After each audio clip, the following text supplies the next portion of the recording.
بڑا اہم پوائنٹ ذکر کر رہے ہیں شیخ الاسلام رحمہ اللہ. وہ یہ کہتے ہیں کہ اصل میں جو توحید الوہیت ہے نا، توحید عبادت، حقیقت میں کلمہ طیبہ کے اندر بھی وہی توحید ذکر کی گئی. کلمہ طیبہ کیا ہے؟ لا الہ الا اللہ.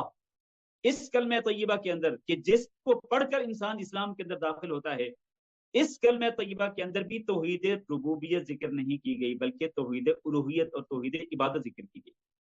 کاش کہ آج کے مسلمان اس نقطے کو سمجھ جائیں. یہ بڑا اہم نقطہ ہے.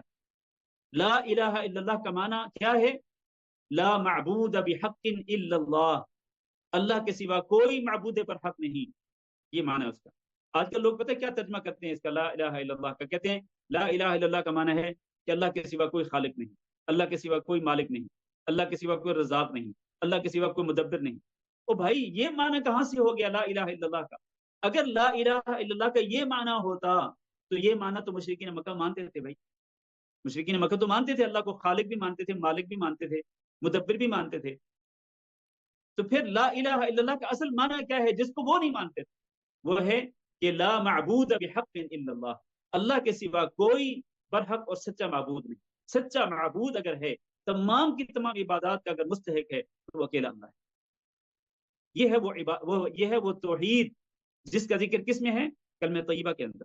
تو لا الہ، الہ کا معنی کیا؟ الہ کا معنی یہ نہیں جو کہ آج کل بھی مشرکین مکہ سمجھتے ہیں. مشرکین اس دور کے مشرکین جو وہ سمجھتے ہیں کہ کوئی خالق نہیں، کوئی رازق نہیں، کوئی مالک نہیں، کوئی مدبر نہیں سوائے اللہ کے. یہ لا الہ الا اللہ کا یہ معنی نہیں ہے. الہ کا معنی معبود، معبود. تو نبی صلی اللہ علیہ وسلم نے مشرکین مکہ کو توحید عبادت کی طرف بلایا. جب انہوں نے کہا تھا نا لا قولوا لا الہ الا اللہ تفلحوا، کہ تو لوگوں تم لا الہ الا اللہ پڑھ لو کامیاب ہو جاؤ گے. تو آپ صلی اللہ علیہ وسلم کی اس دعوت کا مقصد کیا تھا؟ کہ تم اکیلے اللہ رب العزت کی ہی عبادت کرو اور اس کی عبادت میں کسی کو شریک نہ بناؤ. یہ ہے وہ توحید الوہیت اور توحید عبادت.